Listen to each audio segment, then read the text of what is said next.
Perfect. Well, I'm so excited we're all here together. Welcome, everybody. I'm Mona Swanson, and my current title is retiree, but I spent 42 years at Children's Village, and you'll hear all about the work that we did there. This event is hosted by the Westchester Anti-Racism Community Partners Committee, and we're really happy that you all chose to be here today. And we have a packed hour where each panelist will have about 5 minutes to talk about their company's affinity group work, followed by a more enriching dialogue with questions and sharing amongst the panelists. And at the end, participants will have hopefully some additional time to ask further questions or share their experiences as well. I'm really excited by this panel because they represent a very broad range of experiences in our work world and personal worlds, as you will see. You have their bios, so you can look at the in-depth description of each person's experience. But I will just reiterate what's in the flyer by stating who the panelists are, starting with Warren Kent, who's Senior Vice President at Children's Village, Joseph Boyd, who's got a mouthful of a title, Senior Integrated Treatment Model Liaison at Children's Village, Vivine Lang, Commercialization Director for PepsiCo, past tense as of last week, right? Durandi Martinez, Executive Director at the Community Resource Center, Christina Altamar, Global Events Marketing Specialist at IBM. And hopefully we will be joined by Dr. Alexandria Connolly, CEO and founder, Culturally Responsive Environments and Discipline. So you can see that you'll be hearing a lot of different perspectives on this work, okay? So I'm going to share my enthusiasm for later in the event, but I want to get started by you all getting to hear from the panelists. And we've decided to start with Warren Kent from Children's Village, if you would. Hello, everybody. How are you? Okay, so what would you like me to say, Mona? Oh, you want me to ask you questions? Yeah, I want you to talk about how the affinity group work got started at Children's Village. Give us a snapshot of what it is, what some of the challenges were, and what some of the benefits. Okay.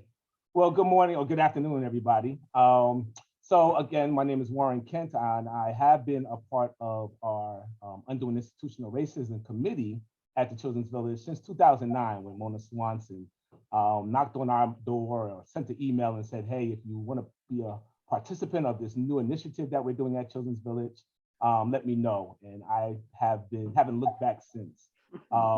And in that back in 2009, starting up with UIR, we wanted to go along with a model, and the model basically calls for having affinity groups. So I'll give you a little brief background of how it started at Children's Village, and where we'll talk about the white affinity group. We had just one affinity group initially. We decided that you don't need two, and we heard from everybody from different sides saying, that's not good to have two different affinity groups. We should have one, and we tried one. We had exactly one meeting for an affinity group that was joined. It did not go well at all. It was quite contentious. There were some feelings that were hurt.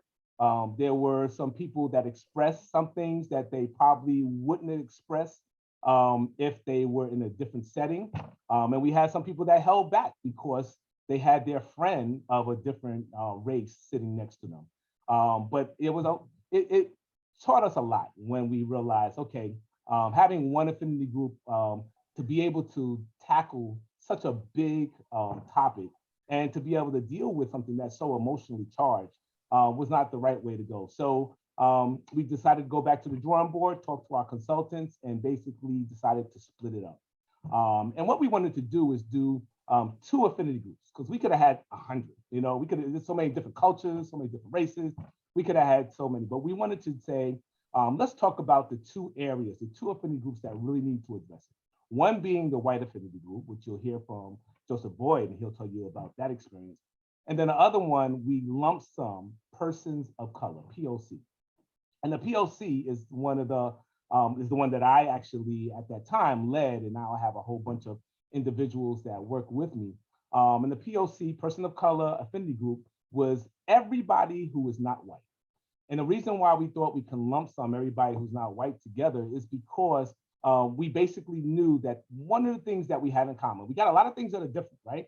But one of the things that we had in common is that we're not empowered. We don't have that privilege, white privilege. And we needed to come together as people of color and talk about some of the challenges that we had, not only with ourselves, but even with each other, you know, because of the fact that we live in this white society. And we also deal with the whole challenge of trying to be almost like the crabs in the bucket, wanting to be the next one up and stuff like that. So putting each other down. So we felt that that would be a great platform to do that.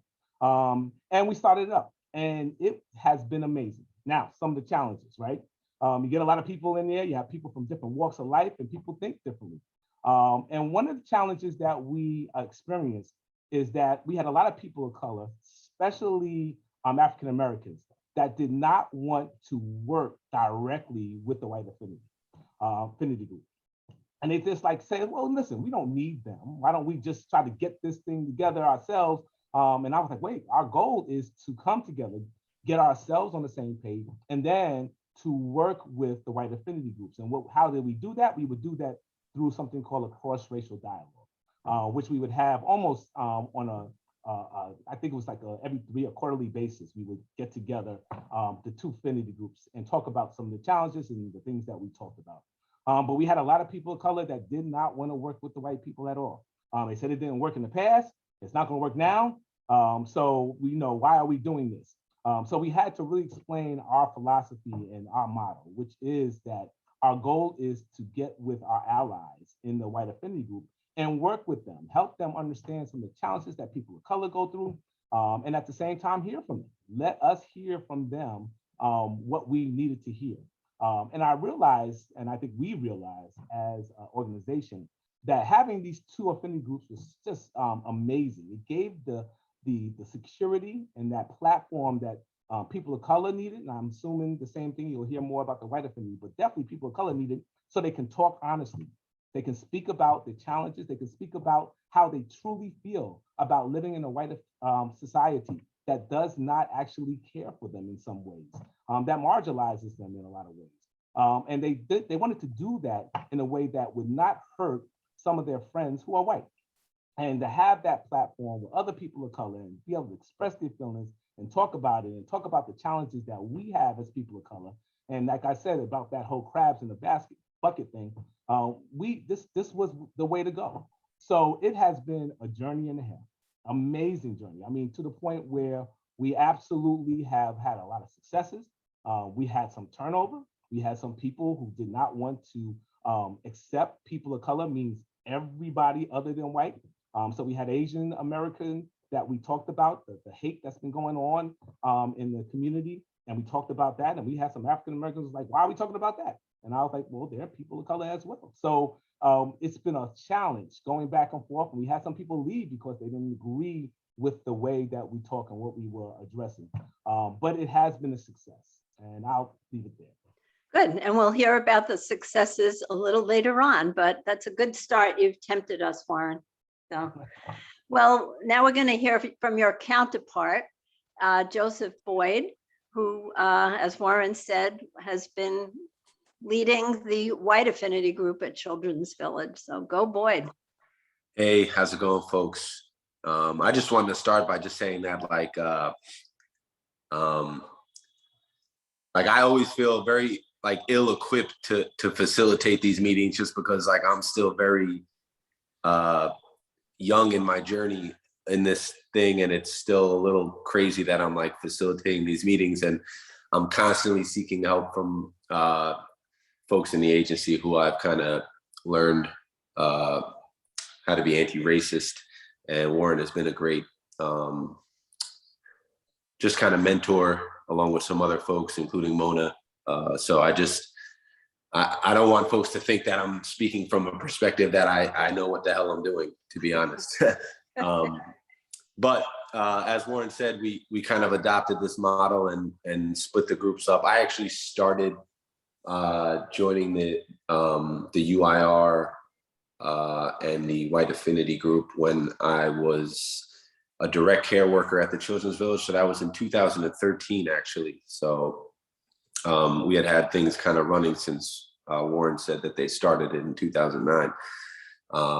And when I first joined, I was just kind of a participant in the affinity group, and I loved it. I mean, I think it kind of catapulted my journey in a lot of ways, and I felt like I had a place to talk and kind of speak on some of the things that I was noticing, and it benefited because I had this unique perspective of being a direct care worker when the majority of the folks who I worked with in the programs were people of color. At one point, I was the only white direct care worker at the agency. So that was very wild. And I was very aware of that. I don't know if other folks were aware of it, but I was very aware of it. And it was just a very unique experience. And for me in my life, this was actually, probably the first time to this magnitude that I had working with folks of color. I was born in New Rochelle and then moved to Pelham, New York in Westchester County, which is, majority white folks in suburban area. So it was a very different environment for me. So I got to process a lot of that stuff in this affinity group and attending the UIR committee as well. So for me, the experience was, just kind of that, having this platform to kind of talk about what I seen and what my experience was, and learn about things and get corrected on some stuff and kind of be humbled and get to talk about some of the things that didn't that didn't really sit well with me at the time, that weren't the easiest things to kind of understand and accept, ideas like privilege and so I would come back to this group and just kind of talk to folks about it and get perspective from people. At that time we had, I think the facilitator was one of our psychologists, and he had been doing the work for a long time. And and I definitely had some reservations about this idea of a group of white people getting together in a room and talking about racism. I was kind of like, that sounds just like that's the opposite of what we want to be doing. But once it was kind of put to me as though that it was necessary in order to create a place where folks could talk and be open. And I understood this idea of white supremacy being that, everybody, there's folks who are white and there's folks who are not white. It was kind of easier for me to understand that this was a way to kind of set these conversations up. It was helpful. So Mona, I don't know if you want me to talk more about maybe just a few of the challenges, because I was there for them and I feel them still in my heart. Yeah. I think some of the challenges are just kind of getting white folks to talk about racism. I think that's one, this idea of fragility. And I think that, we struggled a lot with our name. What do we call this affinity group? The White Affinity group, and how do we advertise that, and how do we get folks to join that? It sounds like a racist cult. If you just kind of walk by and heard it, it sounds crazy. And then how do you get people to join? How do you sell people on this idea of an affinity group if they haven't been doing this work and they're not embedded in the work and they don't understand the philosophy behind it? And there was a lot of people who kind of looked at it as the opposite of anti-racist and kind of segregating and isolating folks. And I think that contributed to a lot of trepidation and ambivalence about joining. And you've seen that. So then another kind of obstacle that we had was that it was very top heavy. It was a lot of senior administrators in there. So it was kind of weird being like a person at the bottom of the totem pole in the agency, and the other folks in the agency were administrators, directors, supervisors, things of that nature. And I think that in itself is indicative of some of the struggles that we had at the agency. Why are all those folks white? And why are there no folks at the bottom level doing the work who are white? so I think the name kind of threw us off. At first, we were the White Affinity Group. Then we went to the WARAG, which was the White Anti-Racist Affinity Group. And now we are the White Anti-Racist Action Group. And I don't like any of those names, to be honest with you folks. I don't think any of them really kind of fit what we do. And I'm constantly, the folks in the Affinity Group now, give me a lot of pushback on that. I'm constantly obsessing over the name, but I think it's a really important thing. But I've been shaped out of kind of talking about it because they're like, oh, again, boy, we got to talk about this. So that's something that we struggled with. Good. I'm going to put you on pause because you have so much to say and you say it in such a real way. I could look at people's faces and know that you're connecting with others. So don't go away. You'll be back. Perfect. But let me invite in Vivian Lang, who until a week or so ago was with PepsiCo, and what a different perspective I'm imagining from what the Children's Village experience has been. So please share with us. Okay. So yes, as of a week ago, after 25 years of PepsiCo, I have retired. But in all of my 25 years, I have been a part of an affinity group from the moment I walked in the door. That was something I looked for. One of the things that PepsiCo does and has done well is that when new employees come in as part of the onboarding process, they let you know that these groups are available for you and allow you the opportunity to join and be a part of it. When I joined the company, I would sit in meetings and you're the only one that looks like you in the room. Even female, your females were minority at that time. African American, majority still. And I'm short too. So there was these three things that played on me, and I walk in a room, I don't look, I don't talk, I don't act like anyone else. So for me, the affinity groups were a necessity. I have been a part of our African American group just as a member when I came in, and then I started taking on leadership roles in that. I worked with our women's group at some point, segueing into some of the other affinity groups that we have. And as I was leaving PepsiCo, I spent 4 or 5 years leading out our Women of Color ERG group with one other person as my co-chair with me. So PepsiCo has about 10, I believe, what we call ERG group or affinity groups. And I will tell you that I believe that they are absolutely critical for any company. You will always get a benefit out of it. I can't go back and tell you when PepsiCo started because 25 years and they were there. But what I do know is that PepsiCo has always been at the forefront of leading those things, leading change in the organization and in the communities around it. They were the first company to hire African-American salespeople. And I think that was the journey for them. They have always been on the forefront. So they seek to continually be on the forefront of the journey towards equity. When we had George Floyd, and that sparked so many things, PepsiCo was one of the first companies to come out with what that 5-year plan was to how they're going to change. And they have been sticking to it and going forward with it. So that's one of the things that I can say about PepsiCo is that they understand, at least the senior leaders understand. You'll get different pockets of understanding from different leaders as you go along. Some think it's important, some don't. But I will say 3 things about affinity groups. As an underrepresented person, they are absolutely critical. If it's nothing more than to be able to not go into a conference room where you're the only one and see everybody that looks like you, it's a good thing for the employee. It bolsters you up and makes you able to go into another meeting and feel a little bit better. I'm not the only one, right?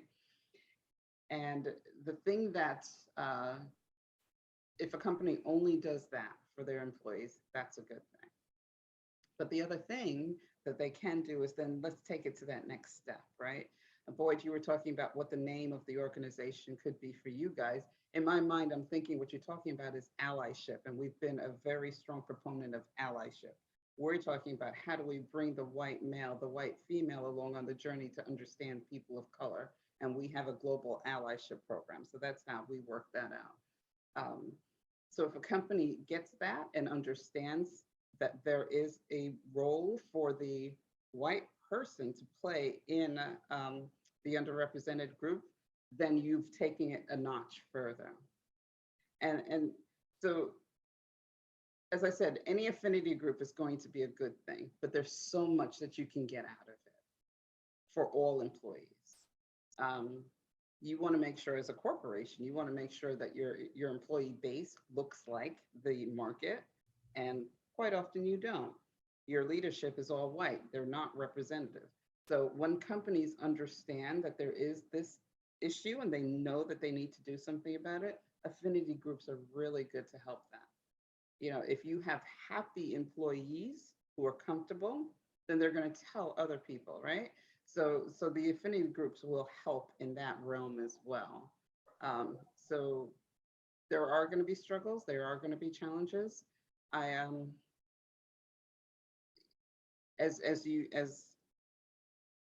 one of the things that we do as our Women of Color affinity group is we hold our leadership accountable.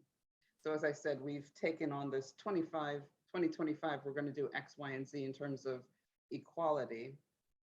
Your ERG groups are going to hold you accountable to that. And we are able and emboldened to go to our DEI partners and say, hey, where are we on this journey? We're not moving along. We're seeing people walk out the door. This is not what we said we were going to do. So it can be a two-way street, right? So good for the employee, good for the organization in the optimal realm of what an affinity group should be about. Great. Oh, that's just a wonderful perspective, and thank you for sharing that. So we'll come back and learn more about what your experience has been there. At this time, I would like to ask Durandi Martinez, again from Community Resource Center, if you would kindly share with us what you've been doing there. Thank you, everyone. Hello, and I'm so thrilled to be a part of this panel. So for those of you who don't know, Community Resource Center is a nonprofit 501c3 organization in Mamaroneck, and we empower the immigrant and low-income families of Westchester. CRC, where I lead along with a lot of other amazing individuals, is really made up of staff that either started off as clients or volunteered for the organization. Everyone is bilingual and bicultural. And I think that that's what kind of makes our mission successful, is that we're empowering the community that we are a part of. And it really allows us to understand the immense struggle that our community faces and to lead with that. As a 501c3 organization, we've been around for 24 years, and we're growing with the times. I think when we started as a grassroots organization years and years ago, race and equity were never really discussed. It just wasn't a conversation that we had in the nonprofit sector. And even our founding board members were change makers, because they just said, you know what, like, predominantly at the time, the Latino community needs support. Let's put together an initiative. And then it turned into a 501c3 organization. And I think that that was incredibly brave of the community. But at the time, in order for CRC or the Hispanic Resource Center of Larchmont and Mamaroneck, for that organization to be successful, we gradually integrated more board members with fundraising abilities, to who believed in our mission and who wanted to give. And it was certainly important for us to establish that foundation so that we could provide social services and educational programs and everything that people want to give to. But I also think it changed the dynamic or the power within a nonprofit organization. And CRC has grown from providing critical services and educational programs to empowering our individuals, the community members that come to CRC. because we want them to become self-reliant leaders. We want them to become volunteers for our organization, or to be a peer-to-peer trainer, and even become part of our staff. So as we're growing in our nonprofit sector and as an organization, and we have a really amazing giving board, with that, predominantly white board, and our staff is really the community that we serve. And we're providing all of these critical services, but still wondering why we're circling back to these basic needs. So for example, if our end goal is for a family to thrive on its own and to, become self-reliant and empowered, why do we keep circling back to, okay, a family the sole breadwinner has their wages unpaid, or they're getting paid below minimum wage, and that's affecting their ability to put food on their table, and they can't participate in a parent-teacher conference, or a pandemic hits and people all over the world are on lockdown and receiving government support, but certain families are completely excluded from that because they do not have immigration status, and putting themselves at risk to work in their community because they have to, because there's just no other way than to work and receive money so that they can put food on their table, in addition to all of the food pantry services there are, and even died. So many people were sick at alarming rates and died because they didn't have the luxury of government support. And all of that affects housing, it affects food security, it affects our people's ability to participate in, parent-teacher conferences or school board elections. And so we end up kind of back where we started, providing these critical services, and that's just no way to live, right? It's if we're not supporting advocacy and doing community organizing and changing the system that keeps us oppressed, we're never going to get to our end mission and our end goal of empowering the community. So what happens is CRC's is growing. Again, we're growing with the times. We're even finding to our benefit that our grantors and our foundations are also learning that and willing to give to advocacy work and community organizing, because they understand that you can't just give money out to these services without dealing with the root of the problem. But board members and board of directors, not just with Community Resource Center, but across the board in our nonprofit sectors, are still in the charity mindset. And there's still a power dynamic because they largely don't represent the community that's being served. Randy, can I interrupt and ask you something related to the topic of the affinity groups? Because you've mentioned a few times about the board being all white or mostly white. And I wonder if you've attempted, not meaning to put you on the spot, to address that differential within the organization.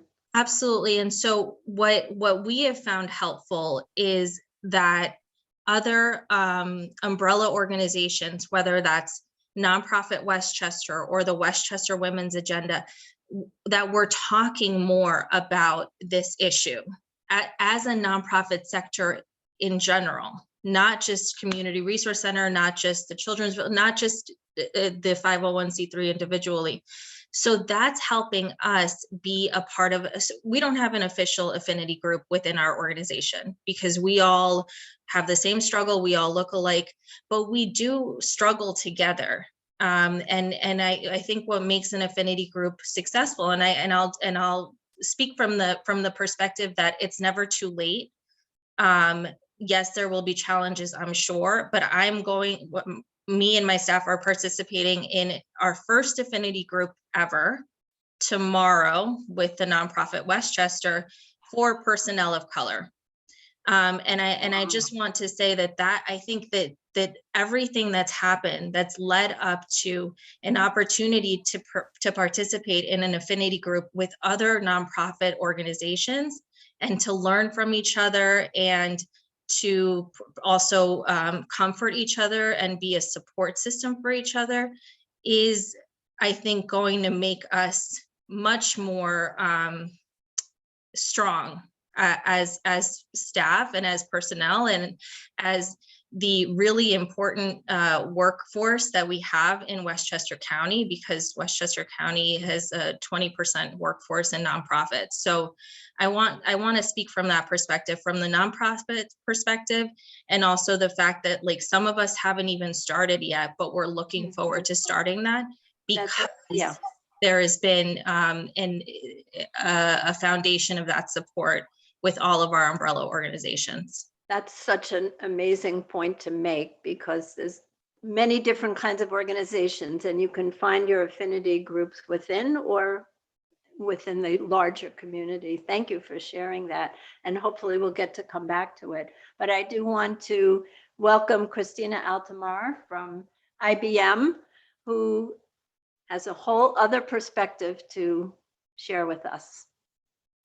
Thanks so much, Mona, and thanks to everybody for organizing this conversation. I think I'll give you my background and then I'll keep it brief because I think we really want to get to some audience questions because that's important. So for IBM, clearly a bit like Vivine, we are a large company that has affinity groups already established. We have the infrastructure behind it.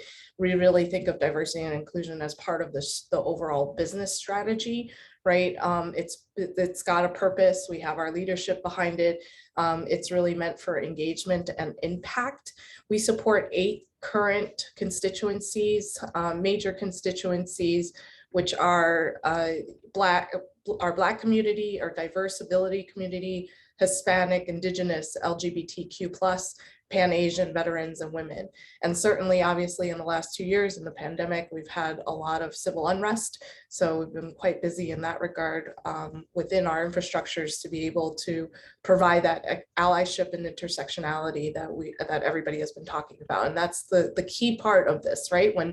When all boats rise, we all rise. So similar to what Warren and Joe were talking about within their groups as well. I also wear a different hat. So I am on the board of directors for the YWCA of White Plains and Central Westchester. And we just opened in April 2021, the Westchester Center for Racial Equity, which is starting to really gain legs around Westchester County and being able to work on different grants in different areas for racial equity. And the 5 pillars of that is really a hub, right? A physical hub for people to gather for educational resources, training for corporations, signature events, leadership development with our Y Leaders and GEMS programs, really facilitating and nurturing a lot of younger development in leadership for underserved communities, as well as accountability and assessment. So being that, having a racial equity scorecard and sending out surveys for the community to understand how we can better serve. So those are the 2 hats I wear. Very different, one on a very local, hyper-focused level, as well as the other on a much broader affinity group level. Just to answer your question quickly, Mona, on the challenges we face as a corporation, I think as a corporation, we tend to look at the larger picture. So, it's such a struggle to be able to convince, right, IBM as big of a company to really focus on local communities, which is where the work and the impact really happens. And for us, funding is spread around quite a bit, but for diversity and inclusion, we find that, it is a struggle sometimes to put the money where the mouth is, right? And so it's always our pushback from affinity groups to make sure that they're accountable and doing the things that they said they would. I would say a third challenge, to be truthful and transparent.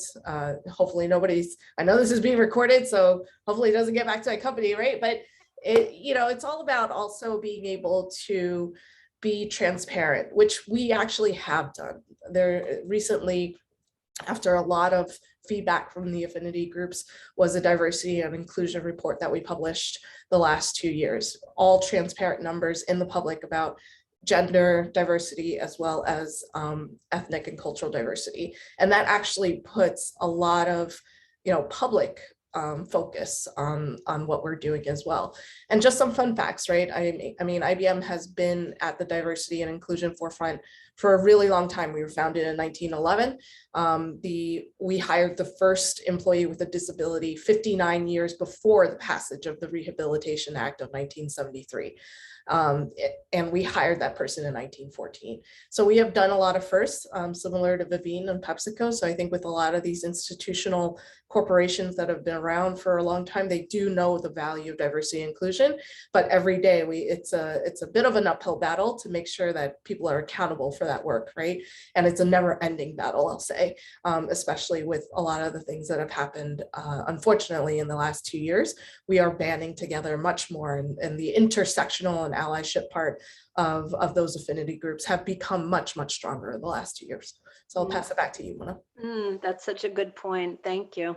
And before we go to the broader conversation, last but not least on our panel, we have Dr. Alexandria Connolly, who has joined. Hello. And again, CEO and founder of Culturally Responsive Environments and Discipline. And we were hoping, Dr. Connolly, that you would share some of the best practice issues related to affinity groups, and then we'll go to the broader conversation with the time that remains.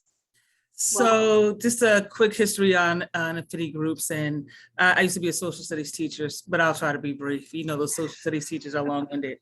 And so if you think about the history of the United States and Black people's place in the United States, what happened through Jim Crow, slavery, legal segregation is we actually began to create our own affinity groups, right?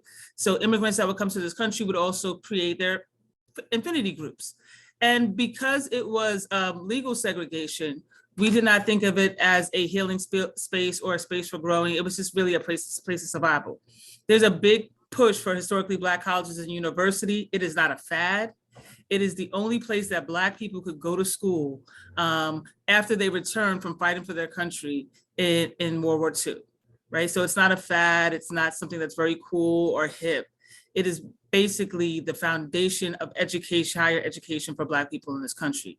And so what happened is, as we began to desegregate, because I don't ever believe in this country that we actually integrated, but as we began to desegregate, we found these Black faces in white spaces. And so I'm not sure if you ever watched Blackish, but there's an episode that's built around the head nod, right? And the head nod is what Black people created so they could find themselves in white spaces. And so if I'm in a white space, I went to Moscow maybe 3 or 4 years ago. I was there for a full week and I never saw a Black person. And the second I saw a Black person, you know what I did? Every Black person already knows. I gave them the head nod. I speak to that person till today. They from Oklahoma. In the hierarchy of states, Oklahoma's like 45. New York's like 1. Right? And so we always make this joke. Had we had met in like Nevada, I wouldn't even recognize him, right? Just because there's a hierarchy of states. But that comes from feeling safe. And so affinity groups were created as safe spaces for Black people, Indigenous people, and other people of color to gather. Physically safe, emotionally safe, spiritually safe, right? And so I love that organizations are now creating these spaces in their organizations because that's where they're needed. Mm. We talk about Buffalo, and we talk about things that happen in this country. What we don't often talk about is racial trauma, right? I work at a school district and we always talk about how the parents traumatize the kids, right? But we don't talk about how the system traumatized the kids. School systems, when they were created, were not created to support people that look like me. Matter of fact, when people that look like me went to schools, it was illegal, right? The terrorism that happened in Buffalo didn't start in Buffalo. It started 400 years ago when we lynched Black men for looking at white women burn their bodies and then drag them through Black neighborhoods. There's nothing new under the sun. And so these affinity groups are created spaces for people of color and other marginalized groups to come together. Now, affinity groups are what you make them, right? You can have an affinity group for healing. So Bettina Love does a great affinity group. It's about healing. I go to that affinity group. She has it like every 3 months. I think she should have it every month. This is for my mental health. Last month we were coloring. There's something called adult coloring. You know what you know what it is? It's kids coloring with colored pencils, right? Because far too often, and I see Cheryl Brandon on here, I just want to honor her for the work that she does, especially around Black girls. Far too often, Black girls that are growing up in society are seen as adults, right? And we don't get a childhood. So we don't learn to play. I play all the time. I play video games on my phone. I have no shame. My friend is like, you're an adult. I was just like, yes. As soon as I'm done here, I'm gonna go play basketball with the kids in the school that I'm visiting.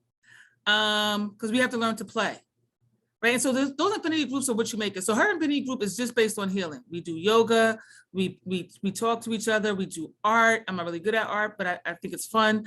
And they're just for healing. Other affinity groups are to build capital and capacity and strengthen numbers. Other affinity groups, and I think I saw Rev McNair on here, is about organizing, right? And the incredible work she's doing with undoing racism, her and Colleen. I gotta go on a Zoom with Jim Dunn. I forget his name, the other guy, not Jim Dunn. Ron Chisholm. The one that's alive, the one's not with the ancestors. After I play basketball, I gotta come back to a Zoom and finish undoing racism with Ron. And so affinity groups are what you make them, right? Black women getting together to talk about how they lost their childhood is an affinity group. AA is an affinity group. So when you go into an affinity group, you have to design the purpose of that group. Mm. And here's the thing, because there's affinity group for Black women who have suffered childhood abuse and grew up in foster care like myself, doesn't mean I'm gonna fit in that affinity group. There's a great, and I'm gonna refer back to Dr. Kim to correct me if I'm wrong, there's a great activity we do in Undoing Racism called 9 Dots. The goal of that is to think outside of the box. Let's stop putting people in boxes, right? Because you look at me and you see a Black woman and I identify as Afro-Latina. My father's Cuban, and I'm actually connected more to the Cuban side of my family, just because I think there's more of them, than my mother's side of the family, which is more of a nuclear family, right? Because race is how we see people, ethnicity is how we identify.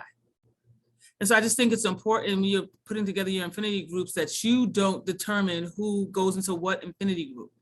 Let people choose their affinity group. If somebody is Black and they want to go in a Latino affinity group, don't stop them at the door. Don't be that barrier. That's a really good point. And it reminds me of a struggle we went through at Children's Village, because when we started the People of Color affinity group, the Latino employee group didn't see how they would fit in there. And maybe I can just point that question at Warren or Joe or Vincent, who's on the call, just to describe what we went through with that piece of it, because it's a big one. Yeah, so it was a huge challenge and continues to be a huge challenge. A lot of our Latino counterparts just really did not see themselves as people of color. And I think that the terminology people of color that was a barrier. And we struggled with that. We said, should we change the name? Should we keep it? And we went back and forth with that. So what we did is gave them their own space. We did give them their own space and allowed them to have their own affinity group within a program that's predominantly Latino. So they basically have had their opportunity to share with each other. But it's still, when we do get together, when we do have cross-racial dialogue, we still have a struggle for some Latino. Now, there is a portion of the Latino population at our job who has been with us throughout the whole, and they come to the POC. But since we have such a big program that services young people that from Latino descent, we figured that all of their staff that are all Latino, there should be more participation. And that's where our challenge has been and continues to be. And I don't know, Joe, you want to add to that? Yeah, I mean, I think the only thing we ran into was like, I didn't really have a problem telling white folks that they were white, unless it was something like we had some folks who, we had this one guy, Mr. A, who was, his father was Dominican and his mother was Irish.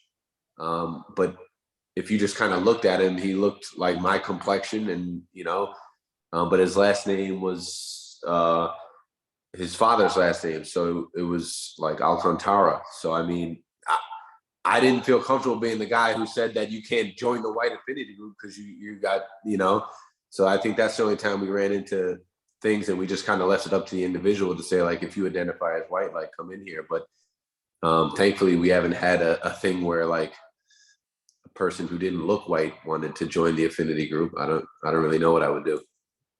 So can I jump in here for a second? Yeah. Please. So let's be clear, all Latinas are not people of color, right? So there's a systemic response for everything we're talking about today. You look at the 1970 census, doesn't have Latino on it, doesn't have Hispanic on it. You look at the 1980 census, you start to use the word Hispanic. Anybody know why all of a sudden now Latina is a race? Because it wasn't in the beginning, right? So why? I'm gonna tell you why. Because way too many brown people were coming into this country and we couldn't identify them. So we got to start counting the brown people. And so we put it on the census. The problem was we put it on as a race. And being Latina is not a race, it's an ethnicity, right? So race is how people perceive you. Ethnicity is how you identify. And so Cameron Diaz, I always give this, Cameron Diaz's father is Cuban. My father's also Cuban. Nobody ever thinks that I'm white and nobody ever thinks that she's Black, right? And so if you think about the races, and I'm specifically talking to undoing racism, Latino isn't a race, right? But most people, we would say Taino or Native, right? So we would say most Latino people will probably fall into the Native category.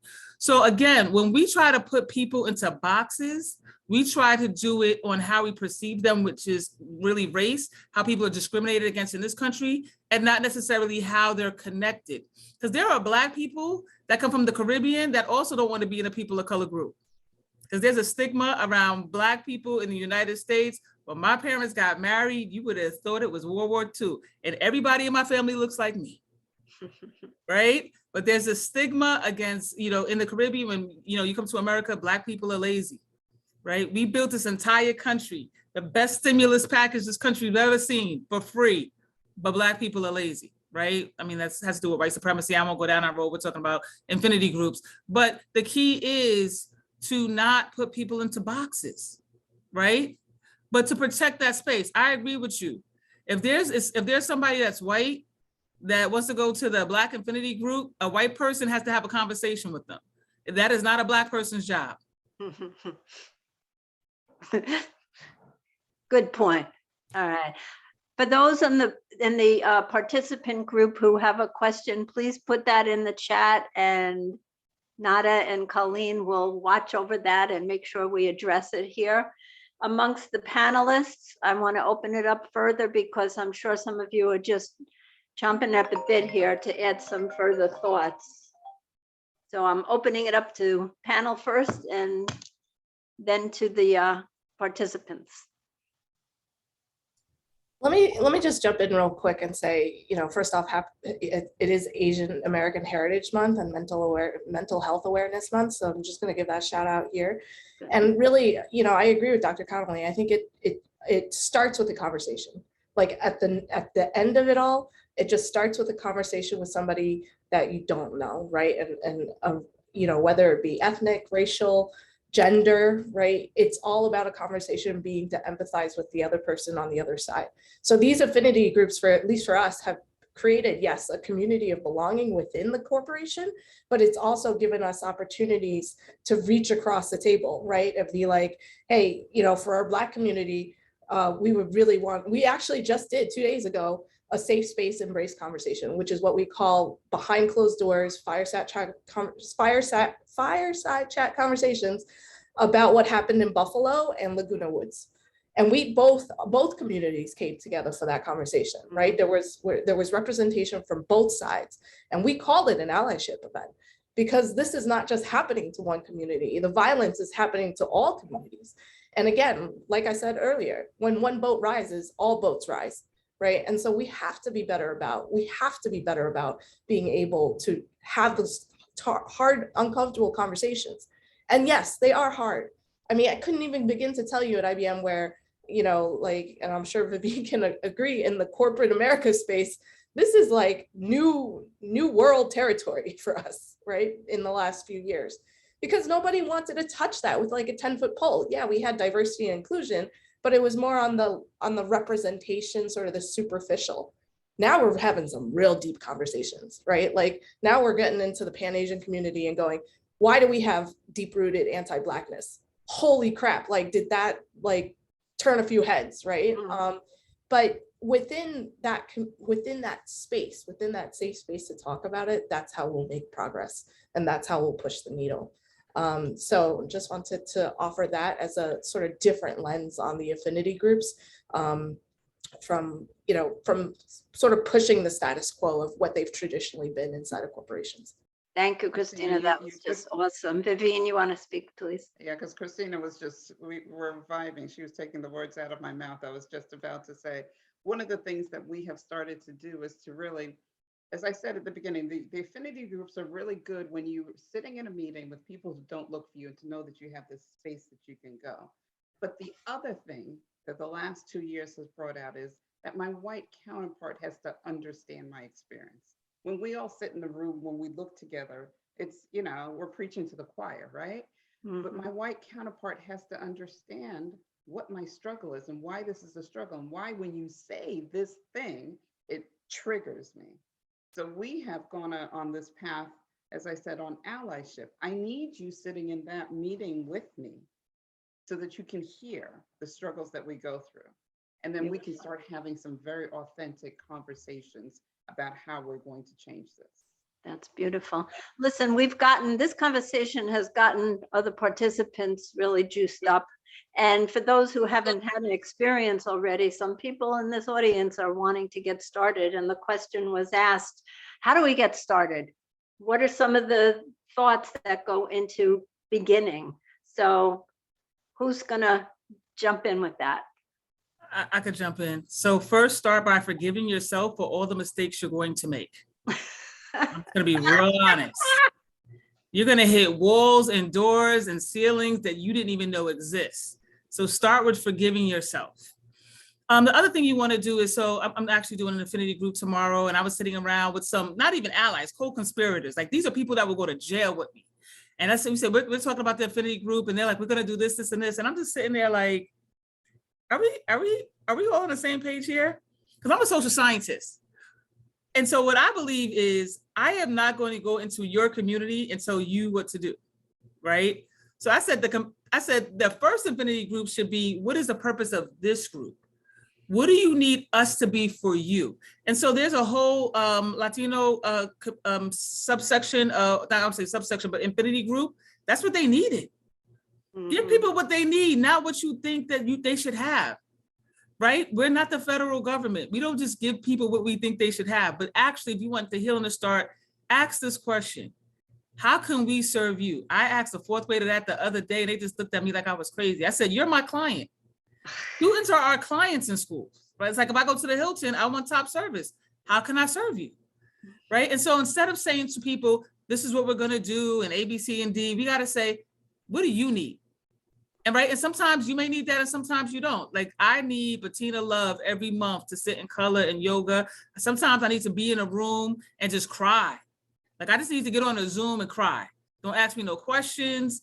We're not having no conversation. Just I wanna be in a space. And so when you're starting, do two things. Forgive yourself for all the mistakes you're gonna make, right? Because what happens is you'll get burnt out and you won't do it. You won't push forward. And number two, the first thing what I call is a purpose wall. Have a bunch of stickies, have some chart paper. What do you think the purpose of this meeting is, right? The last thing I would do is create a contract. If we didn't learn anything from the People's Institute, create a contract, because we all have different ideas of what subjective words mean, like respect. In my house, you cannot suck your teeth. You will find them on the floor, right? But in your house, you might be able to, that is disrespectful. In your house, you may be, listen, Cheryl knows my mother. I was talking about, I said, Margaret, and then I found myself on the floor. And she says, you never call me by your first name. I'm an adult.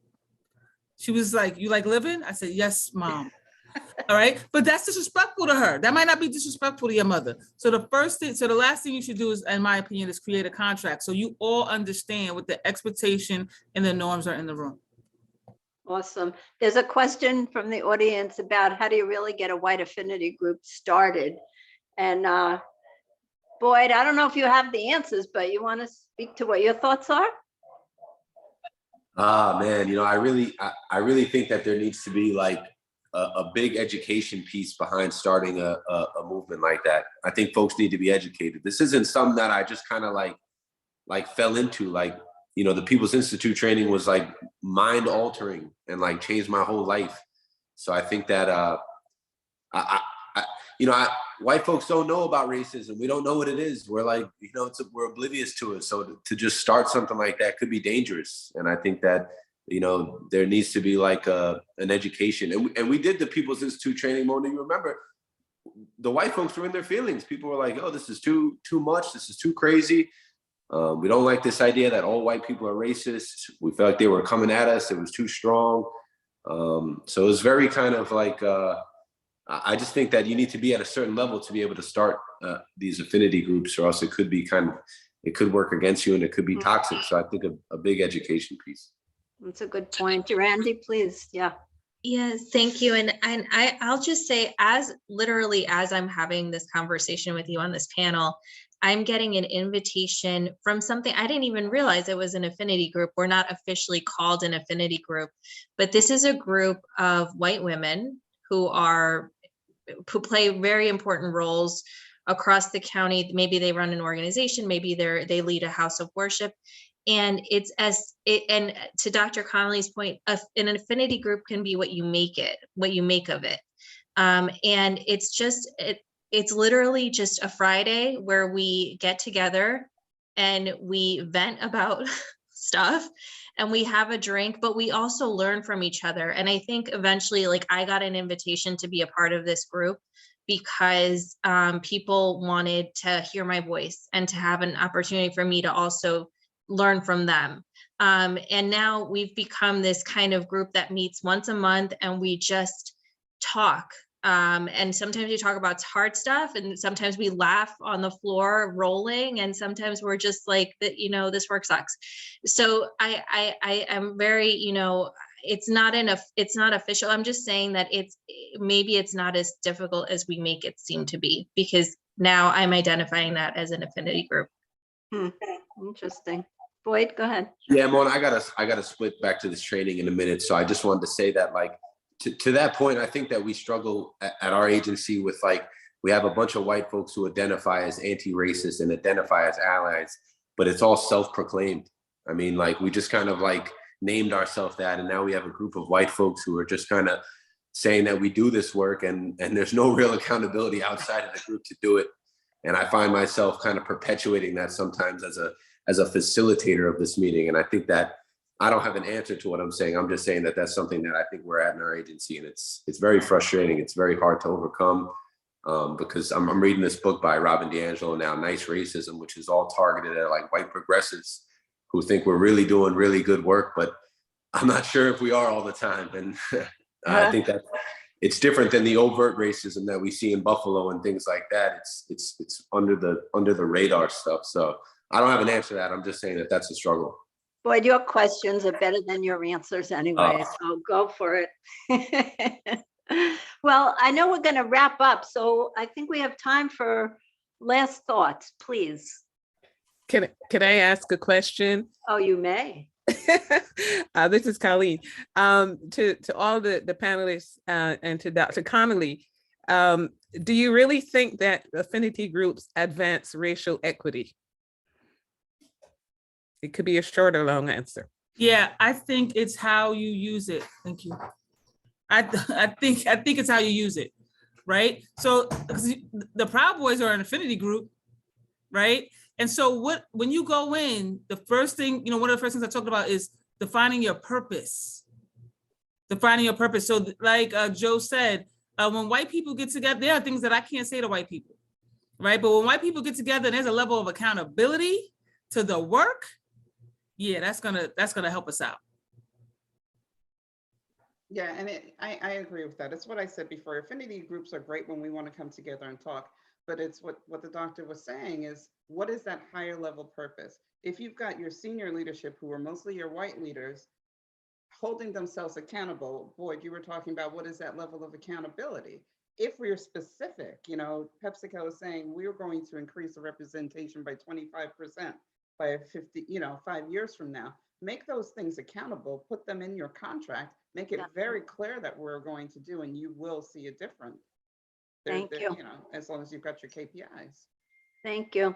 And with that, I think you have the last word, Vivian, because we are keeping to our time frame, but I have to say this was 1 hour well spent, and I appreciate people's honesty and forthcomingness, and it'll encourage our planning group to make more of these things happen. So